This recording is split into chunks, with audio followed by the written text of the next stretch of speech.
آئیے آج ہم حضرت مریم اور ان کے عظیم بیٹے حضرت عیسیٰ علیہ السلام کی معجزاتی اور بابرکت زندگی کی کہانی سناتے ہیں، جنہیں دنیا بھر کے اربوں لوگ محبت اور احترام سے یاد کرتے ہیں۔ حضرت مریم کی کہانی ان کی پیدائش سے بہت پہلے سے شروع ہوتی ہے۔ ان کی والدہ، جو ایک نیک اور صالح خاتون تھیں، کئی سال تک اولاد کی نعمت سے محروم رہیں۔ انہوں نے اللہ تعالیٰ سے دعا کی کہ اگر انہیں اولاد نصیب ہوئی تو وہ اسے اللہ کی خدمت کے لیے وقف کر دیں گی۔ اللہ نے ان کی دعا قبول کی اور انہیں ایک بیٹی عطا کی، جس کا نام انہوں نے مریم رکھا۔ حضرت مریم کی والدہ نے اپنے وعدے کے مطابق انہیں اللہ کی خدمت کے لیے وقف کر دیا۔ حالانکہ اس وقت لڑکیوں کو اس خدمت کے لیے قبول نہیں کیا جاتا تھا، لیکن اللہ کی رضا سے حضرت مریم کو بیت المقدس میں خدمت کے لیے قبول کر لیا گیا۔ حضرت مریم کی کفالت حضرت زکریا علیہ السلام کے سپرد ہوئی، جو اللہ کے نبی تھے۔ اللہ تعالیٰ نے حضرت مریم کو بہت سی برکتیں عطا کیں۔ حضرت زکریا جب بھی ان کے پاس جاتے تو انہیں وہاں بے حساب رزق ملتا، جس پر وہ حیران ہوتے۔ حضرت مریم ہمیشہ کہتی تھیں، یہ اللہ کی طرف سے ہے، وہ جسے چاہے بے حساب رزق عطا کرتا ہے۔ حضرت مریم کی زندگی کا ایک نہایت حیرت انگیز واقعہ اس وقت پیش آیا جب ایک دن حضرت جبرائیل علیہ السلام ایک خوبصورت انسان کی شکل میں ان کے سامنے آئے۔ حضرت مریم اپنی پاک دامنی اور حیا کی وجہ سے گھبرا گئیں اور اللہ کی پناہ طلب کی۔ حضرت جبرائیل علیہ السلام نے انہیں تسلی دی اور کہا کہ وہ اللہ کی طرف سے ایک خاص پیغام لے کر آئے ہیں۔ انہوں نے حضرت مریم کو یہ حیرت انگیز خبر دی کہ اللہ انہیں ایک پاک اور نیک بیٹے سے نوازے گا، جو کہ بغیر کسی مرد کے تعلق کے پیدا ہوگا۔ حضرت مریم حیران ہوئی اور پوچھا کہ میرے ہاں بیٹا کیسے ہو سکتا ہے جبکہ مجھے کسی مرد نے نہیں چھوا؟ حضرت جبرائیل نے جواب دیا کہ یہ اللہ کا حکم ہے۔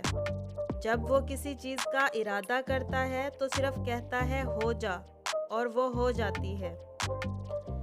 حضرت مریم نے ایک دور دراز مقام پر جا کر تنہائی میں حضرت عیسیٰ علیہ السلام کو جنم دیا۔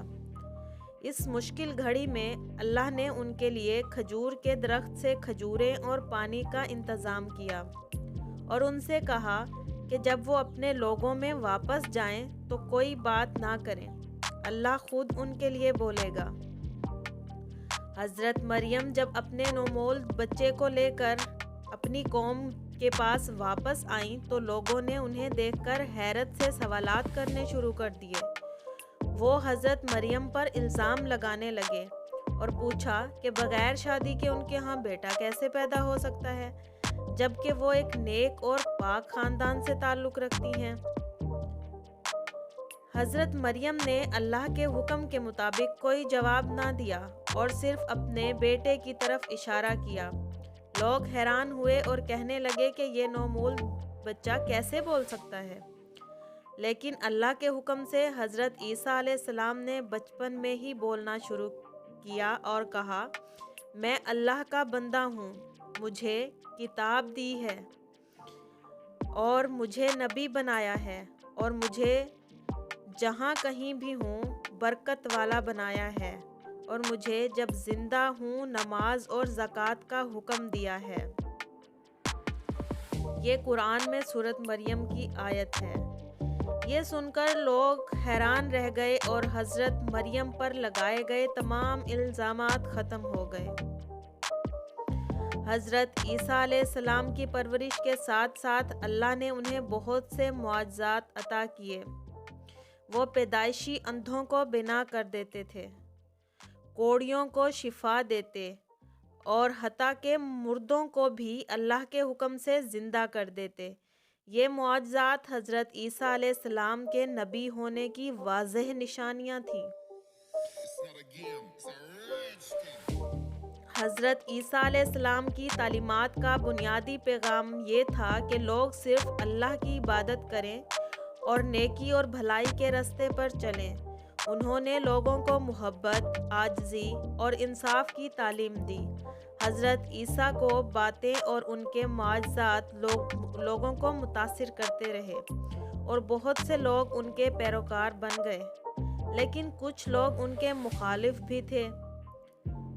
حضرت عیسیٰ علیہ السلام کے دشمن خاص طور پر اس دور کے ظالم حکمران اور مذہبی رہنما ان کی تعلیمات سے پریشان ہونے لگے اور انہوں نے ان کے قتل کی سازشیں شروع کر دیں۔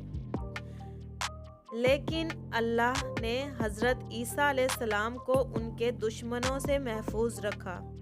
اسلامی عقیدے کے مطابق حضرت عیسیٰ علیہ السلام کو قتل نہیں کیا گیا، بلکہ اللہ نے انہیں زندہ آسمان پر اٹھا لیا، اور ان کے دشمنوں کو ایسا لگا کہ انہوں نے انہیں صلیب پر چڑھا دیا۔ حضرت عیسیٰ علیہ السلام کی کہانی کا اختتام نہیں ہوا۔ مسلمانوں کا ایمان ہے کہ قیامت کے قریب حضرت عیسیٰ علیہ السلام دوبارہ زمین پر تشریف لائیں گے۔ وہ دجال سے جنگ کریں گے اور دنیا میں عدل و انصاف قائم کریں گے۔ حضرت مریم اور حضرت عیسیٰ علیہ السلام کی معجزاتی کہانی ہمیں اللہ کی قدرت اور رحمت کی یاد دلاتی ہے۔ یہ ہمیں ان کی نیکی اور عبادت سے بھرپور راستے پر چلنے کی ترغیب دیتی ہے۔